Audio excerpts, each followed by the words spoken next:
আসসালামু আলাইকুম। সবাই কেমন আছেন? আশা করছি আল্লাহর রহমতে সবাই সুস্থ আছেন, ভালো আছেন। আলহামদুলিল্লাহ আমরাও ভালো আছি।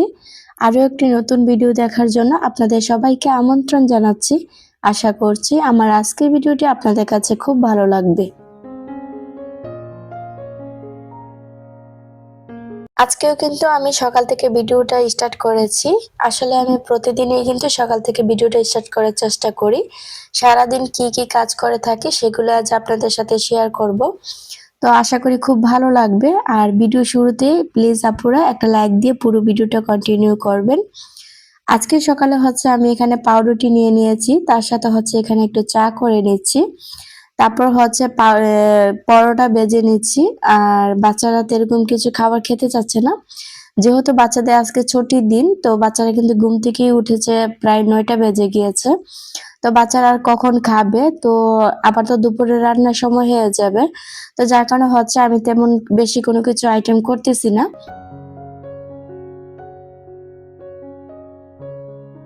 এই তো ফাইনালি আমি হচ্ছে সকালের নাস্তাটা রেডি করে নিয়েছি হচ্ছে পাউরুটি, পরোটা, চা আর হচ্ছে খেজুর নিয়ে নিয়েছি। এগুলোই খেতে চাবে না বাচ্চারা, অল্প একটু খেয়ে নেবে। এই যে দেখুন আমার বাবাটা কিন্তু মাশাআল্লাহ সকালবেলা ঘুম থেকে উঠে ওই খেলা শুরু করেছে। আর আমি ওদের জন্য খাবারটা রেডি করতেছি।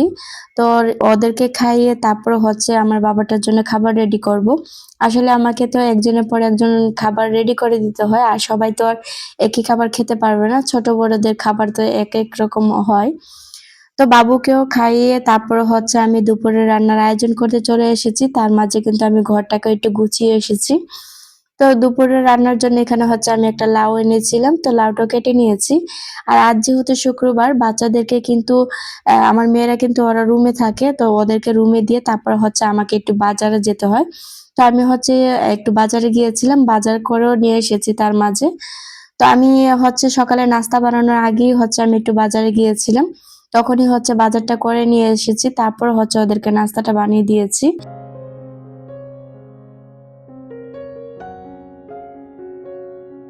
সন্তান হচ্ছে আল্লাহ তাআলার দান। এই সন্তানগুলা ছাড়া হয়তো আমার আর পৃথিবীতে আর কোনো কিছুই নেই। স্বামী সন্তান নিয়েই হচ্ছে আমার পুরো দুনিয়ার সুখ শান্তি। আসলে আমাদের মেয়েদের জীবনেই হচ্ছে কিন্তু এরকম ছোট্ট একটা শান্তির সুখের সংসার। এই সংসারটা যদি আমাদের একটু সুখের হয় তাহলে আমরা মেয়েরা কিন্তু সবাই সুখী। আর যদি একটু সংসারের মধ্যে অশান্তি থাকে তাহলে কিন্তু অশান্তির সীমা নেই। তাহলে কিন্তু ওই যে মেয়েদের শান্তি বলতে আর কোনো কিছুই নেই। তো মেয়েদের কিন্তু শান্তি থাকলে শ্বশুরবাড়িতে শান্তি, আর অশান্তিতে থাকলে বাবার বাড়িতেও শান্তি পাওয়া যাবে না, আর শ্বশুরবাড়িতে তো শান্তি থাকেই না।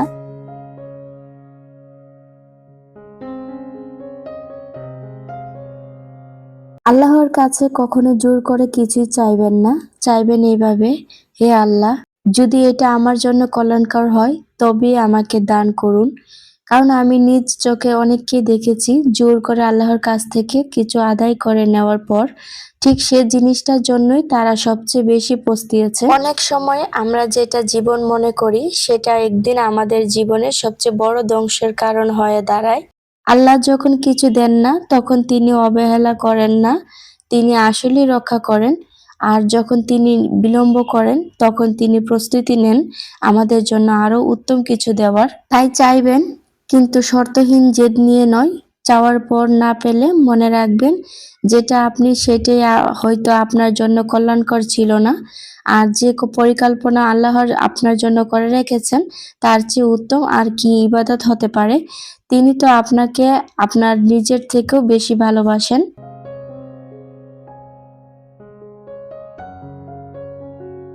সংসার জীবনে যদি অশান্তি থাকে কখনোই নিজেকে দোষারোপ করা ঠিক না, যে আজকে হয়তো আমার কপালটি খারাপ তার জন্য হয়তো সংসারে অশান্তি লেগে আছে। আসলে কিন্তু আমরা মেয়েরা কখনো ভাগ্য নিয়ে জন্মায় না। আসলে আল্লাহ আমাদের জন্য যা করেন ভালোর জন্যই করেন, সেটা আমাদের সবারই মনে রাখতে হবে।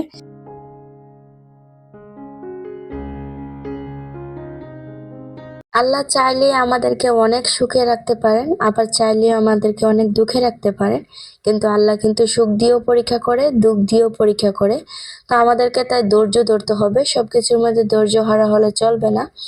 অনেক আপুদেরকে দেখেছি সংসার নিয়ে অনেকটাই হতাশ হয়ে পড়ে থাকেন, একটু কষ্টেতে থাকলে দেখি যে কষ্টের জিনিসগুলো বেশি শেয়ার করে থাকেন। তবে ওই যে আল্লাহর কাছে ধৈর্য ধরে থাকলে আল্লাহ অবশ্যই দিবে। তো এই তো আপনাদের সাথে কথা বলতে বলতে আমি কিন্তু সবজিগুলো কেটে নিয়েছি। এই যে আমি লাউ কেটে নিয়েছি, তারপরে হচ্ছে পেঁয়াজ কেটে নিয়েছি, ধনিয়া পাতা কেটে নিয়েছি, টমেটো কেটে নিয়েছি, কাঁচামরিচের ডাঁটাগুলো বেছে নিয়েছি। আর হচ্ছে এই যে আমি এখানে বেগুনের চাক ব্রেন করবো, তাই বেগুনটাও কেটে নিচ্ছি।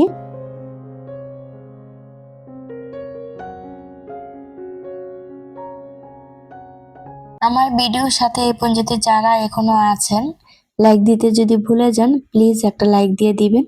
আর আমার চ্যানেলে যদি কেউ নতুন হয়ে থাকেন, আমার ভিডিও দেখে যদি আপনাদের কাছে ভালো লেগে থাকে, এরকম আরো ভিডিও যদি দেখতে চান, চাইলে আমার চ্যানেলটি সাবস্ক্রাইব করে রাখতে পারেন। আর পাশে থাকা বেল অল অপশনে ক্লিক করে রাখবেন, এতে করে আমি যখনই ভিডিও ছাড়বো সাথে সাথে নোটিফিকেশন পেয়ে যাবেন। আর আপনি যদি এই কাজটি আরো আগে করে থাকেন তাহলে আপনাকে অসংখ্য ধন্যবাদ।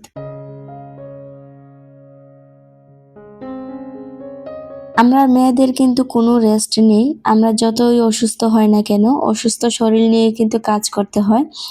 এই যে শীত আসার পরে কিন্তু অনেক ঠান্ডা লেগে যায়, কারণ প্রতিদিন প্রচুর পরিমাণ পানি কাটাকাটি হয়। সে থেকে তো আর বিরত থাকা যায় না। তো যার কারণে কিন্তু অনেক ঠান্ডা লেগে যায়। তো অনেক আপুদের ভিডিওতে দেখেছি, অনেক আপুদেরই কিন্তু ঠান্ডা জ্বর এখন লাগতেছে। কারণ হচ্ছে আমরা তো আর বসে থাকতে পারি না। বাচ্চাদের নিয়ে প্রচুর পরিমাণ কাজকর্ম করতে হয়। যার কারণে হচ্ছে ঠান্ডাটা লেগে যায় বেশি। তো এই যেটা আমার কিন্তু প্রচুর পরিমাণ ঠান্ডা লেগে আছে। কথা শুনে হচ্ছে বুঝতে পারবেন। কারণ হচ্ছে এখন কিন্তু পুরোপুরি ভালোভাবে ভয়েস দিতে পারতেছি না। তো ভয়েসটা দিতে খুব কষ্ট হচ্ছে। কথা দিয়ে হয়তো বুঝতে পারতেছেন। আর এই যে একটা ইউটিউব প্ল্যাটফর্ম, এটার মধ্যে কিন্তু এই যে ২-১ দিন যদি ভিডিওটা অফ করে দেই না, যদি না দিতে পারি তাহলে কিন্তু চ্যানেলটা অনেকটাই ডাউন হয়ে যায়।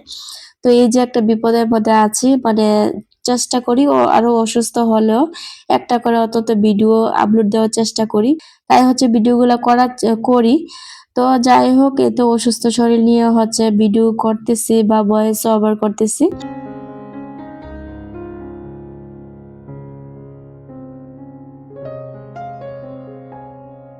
তো আমি কিন্তু রান্নাটাও শেষ করে নিয়েছি। বেগুন শাক বিরান করে নিয়েছি। তার সাথে হচ্ছে লাউ রান্না করেছি। আর লাউ হচ্ছে আমি মাছের মাথা দিয়ে রান্না করেছি। এখন শুধু ভাত বসিয়ে দেব। আর এই যে একটা কবি নিয়ে আসছিলাম, তো কবিটাকে কেটে হচ্ছে আমি ফ্রিজে রেখে দিচ্ছি। যদি আস্ত রেখে দিই তাহলে কিন্তু পোকা ধরে যায়। আর যদি কেটে ফ্রিজে রেখে দেওয়া যায় তাহলে কিন্তু একদমই পোকা ধরবে না। ২-৩ দিন থাকলে কোনো সমস্যা হবে না। আর ধনিয়া পাতাগুলো হচ্ছে ধুয়ে ভালো করে কেটে নিয়েছি। তো এখন হচ্ছে এই ধনিয়া পাতাগুলো বক্সে করে ফ্রিজে রেখে দিচ্ছি। তো চলুন, কাজ করতে করতে আমি আমার মিষ্টি মিষ্টি আপুদের কিছু কমেন্ট পড়ে নিই। জুমু লাইফস্টাইল ব্লগ আইডি থেকে আপু কমেন্ট করেছেন, আসসালামু আলাইকুম আপু। ওয়ালাইকুম আসসালাম আপু। মাশাল্লাহ, সকালে পাউরুটির সাথে টোস্ট তৈরি করে নিলে। সকালের নাস্তা কিন্তু পাউরুটি দিয়ে চা খেতে আমার ভীষণ ভালো লাগে। আপু অনেক অনেক কাজ করে নিলে। আপু মাশাল্লাহ, তুমি খুব গুছিয়ে কাজকর্ম করো। শ্বশুর বাড়িতে নিয়ে যাওয়ার জন্য চকলেট কেক তৈরি করে নিলে। আপুদের সুন্দর সুন্দর কমেন্ট পড়লে মাশাল্লাহ আপু, তোমার বেডরুমটা অনেক সুন্দর। শুনে ভালো লাগলো। কেকটা খেয়ে সবাই অনেক খুশি হয়েছে। আসলে আপু দেখতে মনে হইতেছে খেতে অনেক বেশি মজা হবে। ছাদে সূর্য ডুবার ভিডিওটা জাস্ট ওয়াও ছিল আপু। থ্যাংক ইউ সো মাচ আপু, এত সুন্দর করে মিষ্টি করে এত বড় একটা কমেন্ট করার জন্য। তো আপনারা এত সুন্দর সুন্দর কমেন্ট করেন, কমেন্টগুলা পেয়ে কিন্তু আমার খুবই ভালো লাগে। আজকে একটু ডাইনিং টেবিলের লুকটা চেঞ্জ করব। লুক বলতে হচ্ছে আমি যে নিচে রেক্সিনটা দিয়েছিলাম, তো সেটার উপরে আরেকটা রেক্সিন কাপড় বিছিয়ে দেব। তো দেখি ওইটা দিয়ে দেখতে কেমন লাগে। প্রতিদিন মানে সবসময় না একই রকম একটা রেক্সিন বিছিয়ে রাখতে না একদমই ভালো লাগে না। তাই হচ্ছে আজকে একটু চেঞ্জ করে নিচ্ছি। আর এই যে ডাইনিং টেবিলে যা ছিল সবকিছু একটু মুছে রেখে দিচ্ছি। কারণ হচ্ছে কয়েকদিন বাড়িতে ছিলাম না, বাসার মধ্যে প্রচুর পরিমাণ ধুলাবালি পড়ে গিয়েছে। তো সেগুলো হচ্ছে এক এক করে মুছে মুছে পরিষ্কার করে নিচ্ছি। রিনা আক্তার আইডি থেকে আপু কমেন্ট করেছেন, আসসালামু আলাইকুম আপু। ওয়ালাইকুম আসসালাম আপু। আমার মিষ্টি আপু, মাশাল্লাহ খুব সুন্দর করে সকালে নাস্তা তৈরি করলেন, কিচেন পরিষ্কার করে নিলেন। একদম ঠিক বলেছে আপু, সবারই একটা গুণ থাকে। বিছানার চাদরটা খুবই সুন্দর হয়েছে, কেক দেখতে খুবই সুন্দর হয়েছে, সেই সাথে আপনার কথাগুলো অনেক ভালো লাগলো শুনতে। থ্যাংক ইউ সো মাচ আপু, মিষ্টি করে এত সুন্দর একটা মিষ্টি করে একটা কমেন্ট করার জন্য।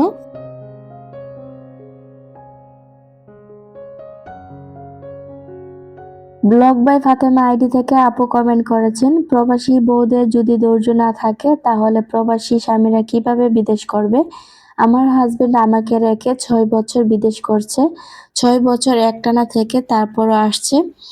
সত্যি আপু, তোমার কমেন্টটা পড়ে আমার নিজের কাছে অনেকটা খারাপ লেগেছে, কারণ প্রবাসী বউরা এত বছর থাকাটা আসলে খুব কষ্টদায়ক। আল্লাহ তাআলা আমাদের মতো প্রত্যেকটা মেয়েদের হয়তো অনেক ধৈর্য দিয়ে দিয়েছে, তাই হয়তো আমরা মেয়েরা এরকম ধৈর্য ধরে পড়ে থাকতে পারি। তো আল্লাহ তাআলা যদি ধৈর্য না দিত, হয়তো আমরা মেয়েরা থাকাটা খুবই কষ্টদায়ক ছিল, কারণ আমাদের সব সুখই একমাত্র স্বামীর কাছে। তো যাই হোক আপু, তুমি এত সুন্দর করে একটা কমেন্ট করেছো, তার জন্য তোমাকে অসংখ্য ধন্যবাদ। তুমি ধৈর্য ধরেছো, ধৈর্যের ফল হয়তো খুবই ভালো হয়েছে। তো এই তো, তারপর হচ্ছে আমি দুপুরে রান্না বান্না শেষ করে নিয়েছি। তো এই যে বাচ্চাদেরকে খাবার দিয়ে দিয়েছি, বাচ্চারা খাবার খেয়ে নিচ্ছে। আর তার মাঝে কিন্তু আমি রান্নাটা শেষ করে গোসল করে নিয়েছি, নামাজ পড়ে নিয়েছি। তারপর হচ্ছে এখন আমি বাবুকে খাইয়ে তারপর আমি নিজে খাবো। আর বাবু কিন্তু এতক্ষণ ঘুমিয়েছিল, তো যার কারণে হচ্ছে আমি কাজগুলো খুব সহজভাবে করে নিয়েছি।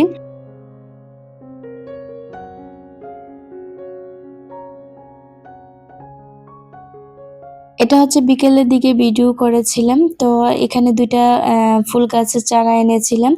আসলে আমার বারান্দাতে এরকম এখন কোনো ফুল গাছের চারা নেই। তো অনেকদিন ধরেই ভাবতেছি যে চারা নিয়ে আসবো করে আর আনা হচ্ছিল না। তো এখন কিন্তু শীতের সময়, এখন কিন্তু প্রচুর পরিমাণে ফুল গাছ পাওয়া যায় বা ফুলও অনেক সুন্দর করে ধরে থাকে। তো সেগুলা দেখে না অনেক ভালো লাগে। তো যার কারণে হচ্ছে আমি ২ টা গাছ নিয়ে এসেছি। আর এই ২ টা গাছ এই তো কত সুন্দর করে লাগিয়ে দিয়েছি।